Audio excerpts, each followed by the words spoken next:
নমস্কার, আমি তারাময়ী সেবিকা নন্দিতা দাস বলছি। জয় করা জয়।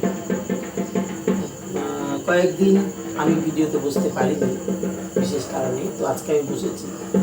তো আমি আপনাদের পোস্টে জানিয়ে দিয়েছি যে আজকে অমাবস্যা লেগেছে 7টা 1 এবং আগামীকাল অমাবস্যা ছাড়বে 4টে 51 বিকেল।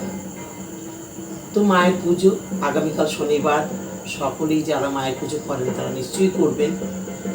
আর যে সকল ভক্তবৃন্দরা কালকে আসা তারা নিশ্চয়ই আসবেন, সেদিক হলো এক পথ। কিন্তু একটা কথা আপনাদের কাছে আমি একটা কথা তুলে ধরতে চাই।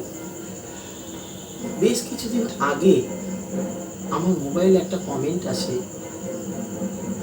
শ্যামসুন্দরী মাকে নিয়ে। দেখুন, মাকে নিয়ে বা কোনো মার মন্দির নিয়ে আলোচনা করা বা সমালোচনা করা খুব অন্যায়। যে কারণে আমি মনে করেছিলাম যে কথাটা আমি তুলব না, যাক যে যা বলছে বলুক, কিন্তু এটা সহ্যের তো সীমা আছে।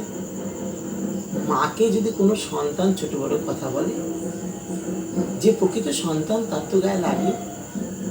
তো আমি তো মায়ের সেবিকা, আপনারা জানেন। তো শ্যামসুন্দরী মা উনি কতটা জাগ্রত আমি জানি, কারণ আমি জীবন দিয়ে দেখেছি। আমার এমন একটা বিপদ হয়েছিল, তখন আমি মাকে ডেকেছিলাম, শ্যামসুন্দরী মাকেও ডেকেছি। আমার মাকে তো ডেকেইছি, তার সাথে মাকেও ডেকেছি। তবে আমি ফল পেয়েছি এবং আমি বুঝেছি উনি জাগ্রত, উনি আছেন। কিন্তু আমার মোবাইলে কিছুদিন আগে যে কমেন্টটি এসেছিল, সকলেই জানেন শ্যামসুন্দরী মাকে জীবন্ত কালী বলা হয়, বলে থাকে সবাই।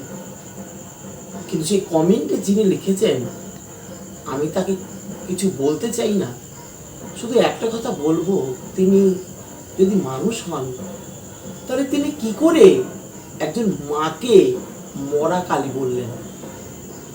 আমার কমেন্টে লিখেছে যে মরা কালী নিয়ে সবাই ব্যস্ত হয়ে উঠেছে। আচ্ছা আপনারাই বলুন, জীবন্ত কালী, জীবন্ত মা, মা তো আমাদের সবার, সকলের।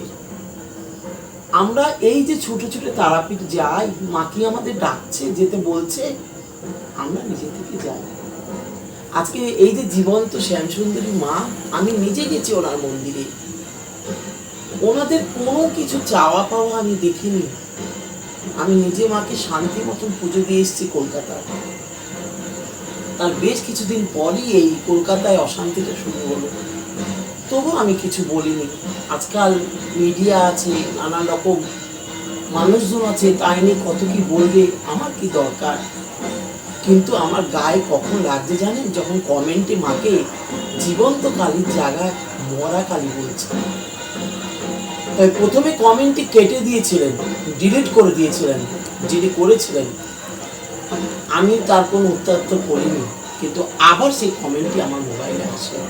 তা আজকে আমি এই অমাবস্যা তিথিতে আমি বাধ্য হচ্ছি বলতে, যিনি বা যে এই কমেন্টটি করেছেন তার কাছে যদি আমার ভিডিওটি পৌঁছায়, একবার অন্তত ভাববেন, এই জগৎ জুড়ে যে মা আছেন সকল মাই সমান, কোনো মাই মরা মা নয়।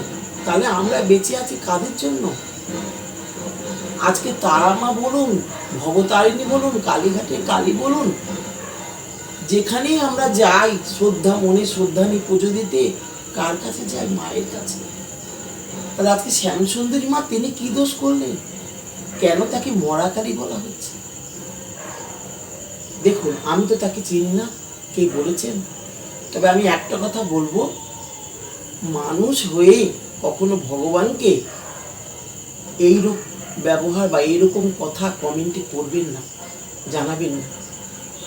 এতে আমাদের মতন যারা মায়ের সেবিকা তাদের খুব খারাপ লাগে। কারণ আমার মা যে জীবন্ত আমি জানি, কারণ আমি অনেক ফল পেয়েছি, অলৌকিক অলৌকিক ফল আমি মার থেকে পেয়েছি, এবং আমার প্রতিবেশীরাও পেয়েছে, আমার আশেপাশে যারা অনেকেই জানে যে আমার মা জীবন্ত মা। আর যদি আমার মাকে আমি জীবন্ত বলি তাতে তো কোনো দোষ নেই, আমি তো জানি সে জীবন্ত, কারণ আমি তো ডাকলেই তাকে পাই। এবং যে সকল ভক্তরা শনি মঙ্গলবার আসে মায়ের কাছে, মায়ের ভক্তরা তারাও তো তাকে ডেকে পায়। নেয় কেন আসে? তো আমি এটাও জানি যে আমাদের জগতে 100-র মধ্যে হয়তো একজন ভগবানকে মানেন না, কিন্তু এটা জানবেন যে এই পৃথিবীতে একটা শক্তি কিন্তু আছে, যে শক্তি আমাদের পুরো পৃথিবীটাকে চালনা করছে। সেটাই হচ্ছে আদি শক্তি, এবং সেই হচ্ছে আমাদের মা জগৎ জননী মা। তাকে এইভাবে বিদ্রুপ করে কথা বলবেন নাকি? আমি সবাইকে বলছি না, যিনি কমেন্ট করেছেন আমি তার উল্লেখেই বললাম। তিনি তার অবধি যদি আমার ভিডিওটি পৌঁছায়, আপনি একবার চিন্তা করবেন যে মাকে আপনি মরাকালী বলে কত বড় অন্যায় করেছেন।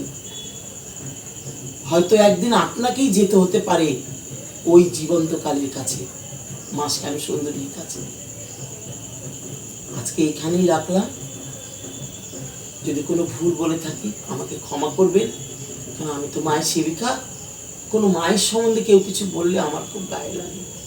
রামকৃষ্ণ তিনি মাকে পেয়েছিলেন, বামদেব তিনিও পেয়েছিলেন, রামপ্রসাদ তিনিও পেয়েছিলেন। তবে তাদের মতন তো এখনকার যুগে সেই মানুষ নেই যে মাকে হেঁটে চলতে দেখতে পারবে। জীবন্ত মানে কি? আমরা তার কাছে যা চাচ্ছি তাই পাচ্ছি, তখনই তারা আমাদের কাছে জীবন্ত হয়ে উঠছে, অলৌকিক হয়ে উঠছে। তাই বলে এ নয় যে আমাদের সঙ্গে এসে কথা বলবে, আমাদের সঙ্গে হাঁটাচলা করবে, তার মানে নয়। আজকে যে রামকৃষ্ণ বামদেবের কথাও উনি তুলেছেন কমেন্টে, তাদের নাকি অপমান হচ্ছে। আজ যদি তারা থাকতো আর তারা যদি শুনতো যে শ্যামসুন্দরী মাকে মরাকালী বলা হয়েছে, আমি তো মনে করি তারাও প্রতিবাদ করত, তারাও দাঁড়িয়ে প্রতিবাদ করতো, কারণ তারাও নিজেরা পেয়েছেন, আপনাদের অজানা না। তাই অযথা কোনো সময় কখনো ভগবানকে নিয়ে অবহেলা করবেন না, বিদ্রূপ ভাষায় কমেন্ট করবেন না। তবে হ্যাঁ, আপনারা এটা বলতে পারেন, আজকে জগৎ জুড়ে অনেক দুর্নীতি হচ্ছে, অনেক জায়গায় দুর্নীতি হচ্ছে, ভগবানকে নিয়ে অনেকে অনেক কিছু করছে, কিন্তু তাই বলে তো সবাই সমান নয়, সব জায়গা সমান না। ভগবান তো সত্যি, ঠাকুর তো সত্যি। আজকে মানুষ হয়তো যা খুশি তাই করছে, ব্যবসা করছে, কোথাও মাকে নিয়ে ছলনা করছে, বিভিন্ন ঠাকুরকে নিয়ে ছলনা করছে, কিন্তু আদতে যাদের নিয়ে করছে তারা তো সত্যি, তারা তো মিথ্যা না। তা আমরা তাদের উপরে ভক্তি রেখে আমাদের চলতে হবে, কারণ আমাদের বাঁচানোর একমাত্র পথ তারা। আমাদের বাঁচতে হলে তাদের ডাকতেই হবে, ভগবান ছাড়া আমাদের বাঁচবার কোনো পথ নেই। শেষ জীবনে বলুন আর শুরুতেই বলুন, ভগবানই আমাদের সৃষ্টি করেছেন, আর আমাদের শেষ যখন আমরা হব তখন ভগবানের নাম নিয়েই আমরা শেষ হব। এখানে আজ আমি শেষ করছি।